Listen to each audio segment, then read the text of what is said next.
کسی پرانے دکھ کی بات چھیڑیں تو ان باتوں میں وہ دکھ تازہ ہو جائے گا، کسی خوشی کا تذکرہ کریں تو چہرے پہ مسرت پھیل جائے گی۔ دکھ زیادہ ہو جائیں بات مدینے کی چھیڑتے ہیں، دکھ دور ہوں گے کہ نہیں ہوں گے؟ حضرت شیخ شبلی علیہ رحمہ بہت بڑے بزرگ گزرے ہیں، آپ معارف اسم ذات بیان فرما رہے تھے کہ اللہ کا نام لینے سے دل میں سکون آتا ہے اور دل کی کیفیت بدلتی ہے، من میں اجالے اور روشنیاں پیدا ہوتی ہیں۔ ابو علی سینا جو اس دور کا بہت بڑا فلسفی تھا وہ اس مجلس میں موجود تھا، وہ کہنے لگا یہ آپ نے عجیب بات کہہ دی، اللہ تعالیٰ کی ذات تو مؤثر ہے لیکن نام میں کیا رکھا ہے؟ ہمارے جو فلسفی حضرات ہیں وہ ہر چیز کی 4 شکلیں بیان کرتے ہیں، ہر شے کی 4 شکلیں ہیں، ایک شکل خارجی، ایک شکل ذہنی، ایک شکل کتابی اور ایک شکل لفظی۔ مثال کے طور پہ ہم آگ لفظ بولیں، ایک آگ تو وہ ہے جو باہر روشن اور جل رہی ہے، اس میں ہاتھ لگائیں گے تو جل جائے گا ہاتھ۔ دوسری آگ وہ ہے جو زبان سے لفظ آگ ہم بول رہے ہیں۔ تیسرا جب لفظ آگ کہیں گے تو دماغ میں اس کا تصور آئے گا، اور چوتھا کاغذ کے اوپر آگ چھاپ دیں، اس کی تصویر بنا دیں تو یہ شکل کتابی ہو۔ اس میں اصل شکل جو ہے وہ اس کی شکل خارجی ہے۔ اس طرح وہ فلسفی حضرات کہتے ہیں کہ ہر شے کی 4 شکلیں ہیں، حقیقی شکل شکل خارجی ہی ہوتی ہے۔ آگ کہنے سے ہونٹ نہیں جلیں گے، کاغذ پہ آگ کی تصویر چھاپ دیں تو اس سے کاغذ جل نہیں جائے گا، آگ کا تصور کرنے سے ذہن جلے گا نہیں، لیکن وہ جو خارج میں آگ موجود ہے اس میں ہاتھ لگائیں گے، اس کے قریب جائیں گے تو ہاتھ بھی جلے گا اور آپ کو تپش اور حدت کا احساس بھی ہوگا۔ تو وہ خارجی جو اس کی صورت ہے وہی اس کی صورت اصلی ہے، باقی اعتباری صورت۔ تو وہ کہتے ہیں اللہ کی ذات تو مؤثر ہے لیکن نام کہنے سے، نام لینے سے کیا ہوگا؟ تو حضرت شیخ شبلی علیہ رحمہ نے ابو علی سینا کو سمجھایا کہ نہیں میاں، نام میں بھی اثر ہوتا ہے، نام میں بھی تاثیر ہوتی ہے۔ وہ کہنے لگا نہیں، مؤثر تو صرف صورت خارجی ہوتی ہے، لہٰذا میں اس بات کو تسلیم کرنے کو تیار ہوں۔ ضد میں آ گیا، میں نے عرض کر دیا کہ بزرگوں کا ایک اپنا طریقہ ہوتا ہے۔ تو حضرت شیخ شبلی تھوڑا سا غصے میں آ گئے اور فرمانے لگے ابو علی سینا میں تیرے سے کیا بات کروں، تو گدھا ہے۔ اس کے سرخیاں آ گئی چہرے پہ، غصے سے لال پیلا ہو گیا، مجھے گدھا کہا بڑی مجلس میں، اتنا بڑا فلسفے کا امام، زمانہ میرے نام کا معترف، اتنی کتابیں میں نے لکھی۔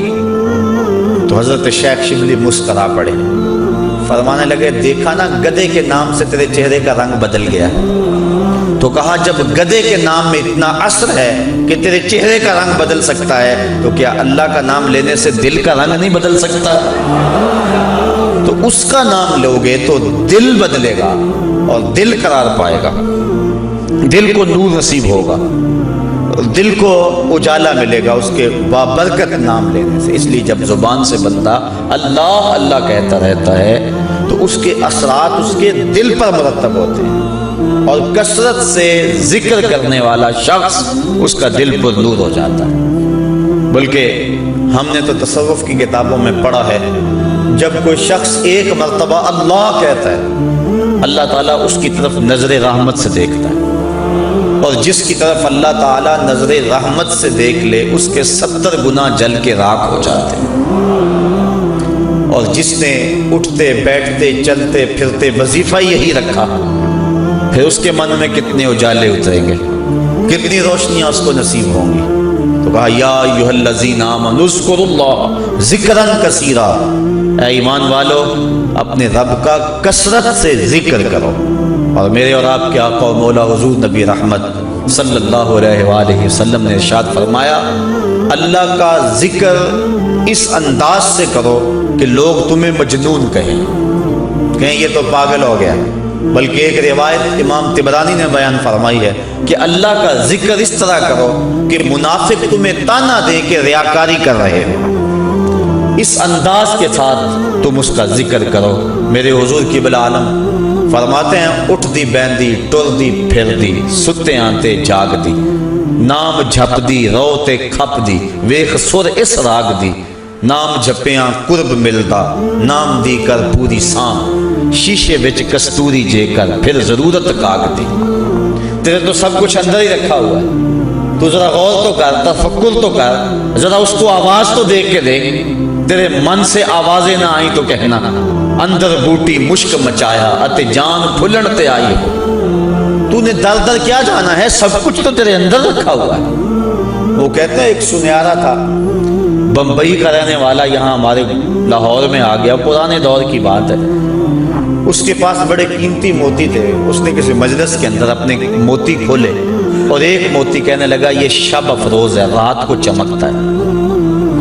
جب اس نے سامان سمیٹا اور اٹھ کے جانے لگا تو ایک چور بھی اس مجلس میں بیٹھا ہوا تھا، کہنے لگا حضرت کہاں کے ارادے ہیں؟ کہا بمبئی جا رہا ہوں۔ کہا حسن اتفاق، ارادے تھے میرے بھی بمبئی کے، چلو اکٹھے چلتے ہیں۔ وہ جوہری سمجھ گیا کہ یہ اصل میرا ہم سفر نہیں ہے، اس کا دل اس موتی پہ آ گیا ہے، لیکن وہ تھا بڑا سمجھدار، تو اس نے کہا آ جاؤ۔ سارا دن سفر میں رہے، جب رات کو سونے لگے تو اس نے اپنی قمیض یا واسکٹ وغیرہ اتار کے جو ہے وہ لٹکا دی کسی چیز کے ساتھ، یہ اٹھا اور اس نے نظر بچا کے وہ قیمتی موتی اس کی جیب میں رکھ دیا اور خود بے فکر ہو کے سو گیا۔ یہ چور اٹھا، اس کا سامان ٹولتا رہا، لیکن موتی نہیں ملنا تھا، نہ ملا۔ صبح یہ اٹھا اور نظر بچا کے اس کی جیب سے موتی نکال کے اپنی جیب میں رکھ لیا۔ ناشتے پہ بیٹھے کہنے لگا یار وہ تمہارے موتی کی رات کہیں چمک شمک نظر نہیں آئی؟ جیب میں ہاتھ ڈالا، کہا نہیں یار میرے پاس ہی تھا۔ بڑا حیران ہوا، میں نے تو جیب ٹٹولی ساری رات۔ اگلے دن اس نے سوچا چلو آج میں مزید کوشش کروں گا، اس نے پھر وہی کام کیا، نظر بچا کے اسی کی جیب میں رکھ دیا۔ وہ ساری رات ڈھونڈتا رہا، موتی نہیں ملنا تھا، نہ ملا۔ صبح نظر بچا کے اس نے اپنی جیب میں رکھ لیا۔ صبح ناشتے میں پھر بات چلی، یار وہ آپ کہتے تھے رات کو چمکتا، اس کی کچھ چمک شمک نظر نہیں آئی؟ کہا یار میری جیب میں ہی تھا۔ 2-4 دن ایسے گزرے، ایک دن اس نے عزم کر لیا کہ شاید وہ بغل میں رکھ لیتا ہے، منہ میں رکھ لیتا، کہاں رکھتا، آج تو اس کو میں بیدار بھی ہو جائے تو میں پھر بھی یہ وہ موتی اسے لے لینا۔ وہ اس کے پاس سے پلٹتا رہا، لیکن وہ مست ہے، اس کو پتا ہے موتی محفوظ جگہ پہ، اور صبح اٹھا نظر بچا کے موتی اپنی جیب میں ڈال لیا۔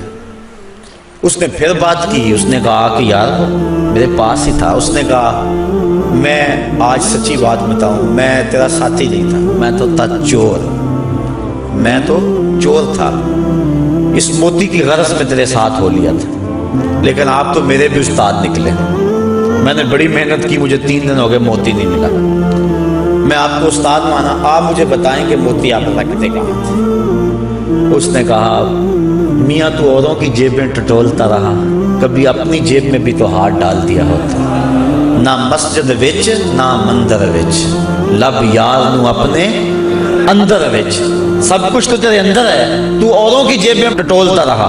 سلطان وہ فرماتے ہیں نہ کر منت تو خواج خضر دی، تیرے اندر آب حیاتی ہوں۔ اور کبھی فرماتے ہیں وچے ہی بیڑے وچے ہی چیڑے وچے ہی ونج مہانے ہو، 14 طبق دلے دے اندر تمبو وانگو تانے ہو، سب کچھ تو تیرے اندر ہے۔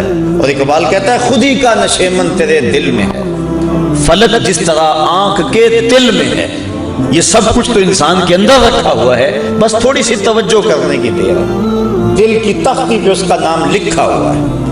میں نے اس نے عرض کیا تھا کہ اقبال نے کہا تھا حکیم نیٹشے کے بارے میں، قلب او مومن دماغش کافر است، اس کا دل مومن تھا، دماغ کافر، لیکن ہر شخص کا دل مومن ہوتا ہے۔